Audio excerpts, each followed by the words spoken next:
Here are the horoscopes for the week of the 8th to the 14th of November 2021.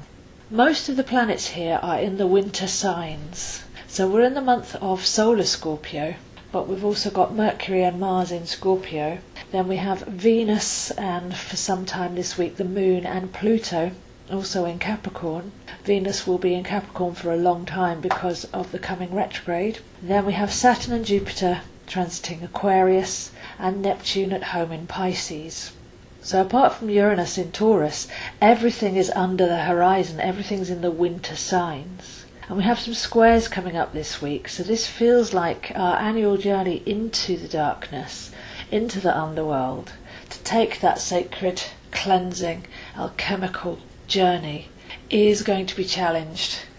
And there's a lot of activity next week coming up as well. So just to get used to the energies of these signs and to pace ourselves day by day, as the squares and also an opposition to Uranus in Taurus will be pulling us in different directions. Maybe see it as you testing you and challenges that you've set yourself so that you can clear and grow stronger. So what's useful this week actually is we start with Monday, Tuesday, and the moon's in Capricorn. So I feel that the best way to learn astrology is to wait till something's happening in that sign. And as the moon goes over the point where Venus is in Capricorn, if we tune in at that time, we can start to feel into the long retrograde story that she'll be taking us on.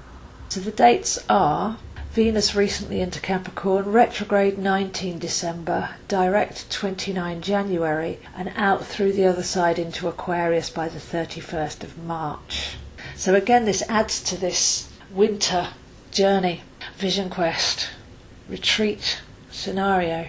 And the feeling here is twofold. Number one, find your value. Capricorn is like an old oak tree with strong, solid roots that can sustain many passing scenarios that go over like clouds in the sky, but there's a sense of depth and roots and core strength with Capricorn. And Venus, of course, is our heart. So we're here to lighten our load at this point. As we come out into Aquarius, we'll be very much vibrating and transmitting on a lightened frequency so we can manifest in a more sovereign way. So the energy is to lighten the load, and to do that, to find your core value and then let go of anything that's not that. So up until nearly the winter solstice, 19th of December, we'll be looking for things that come up to awareness, what's not in our values, what undermines our values, what isn't strengthening our core. And then from the winter solstice through to the end of January, finding that inner gold, the gold in the mountain, as I like to say for Capricorn, and to find that strength.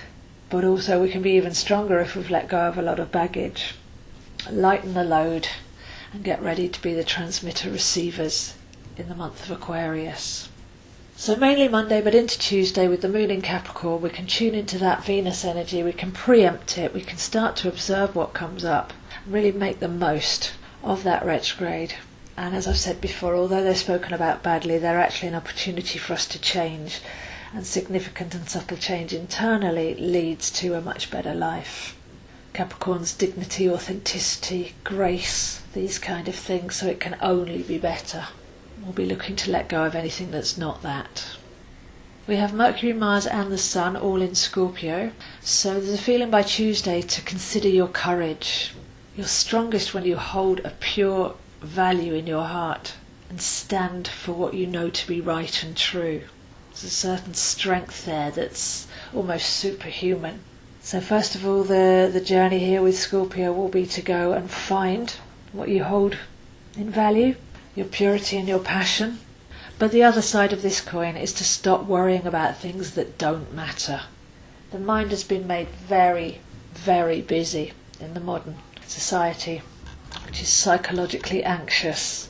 So checking in with the mind and just asking, does this really matter, would be part of the Venus story, connecting to values but not valuing things that have no value, if that makes sense. By Wednesday the moon moves into Aquarius, so we can observe here the Saturn feeling, because Saturn's the first planet that we've got in Aquarius, and then Jupiter the following days. So Saturn in Aquarius is connecting us to our core strength, very much the authentic, to be so strong and free that you're a transmitter for your true expression. It's unapologetic, rebellious, very unique, coming from your soul centre, just taking responsibility for that, but letting go of the external attachments and entrapments. But on Wednesday as well, we also have Mars conjunct Mercury, and they're both squaring Saturn. This is a 2-day affair. So a square is an awkward aspect. Mercury is the processing mind, and Mars is our soul force energy directed, our passion and drive. So if any irritation comes up during this square, then have a look at, is that really you? Is that meant for you? Are you driving for the right thing or coming from the right place? Because squares aren't supposed to be some random punishment. It just might be that you think you're heading in one direction, or that you feel a certain way, or that you have a certain belief. But you may be challenged to actually see whether that is true at core level. So one of the superpowers that we have is the ability to change our mind, which is what Mercury retrograde is all about. But be prepared to change your mind over the middle of the week. If you find frustrations and blocks and irritation coming up, it's a sign that something's out of alignment.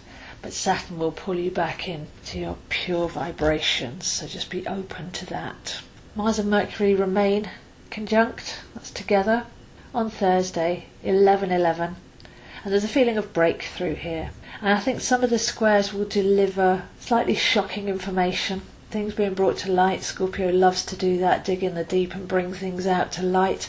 And the entire journey of our winter from Scorpio through to Aquarius is going into the dark and coming back out into the light, which takes a certain amount of bravery. So things have to come out, they have to be purged, the collective virus, in order that the necessary harmony can be restored. And with Uranus opposite all of this activity, then it's for the greater good. It's the right time, right place, right time. Aquarian energy. So we have to let go of the old, but we have to see what was lurking, and we have to realise what's no longer acceptable. So Uranus working hard, they're opposite, so that we can have independence, liberation and equality going forwards. Friday feels a bit like a victory. We've taken a bold approach, summoned some courage earlier in the week from a sense of what's right and true. And I feel there'll be something that pays off by the end of the week. Then quite poetically by the weekend, we have the moon moving into Pisces and meeting with Neptune. So we've gone on a journey from Capricorn through Aquarius to Pisces with the moon, meeting all of the key players in our journey. And the sun is making a harmonic trine to Neptune by the weekend, while Mercury is opposite Uranus. So Mercury opposite Uranus first, that's the processing mind and the higher mind.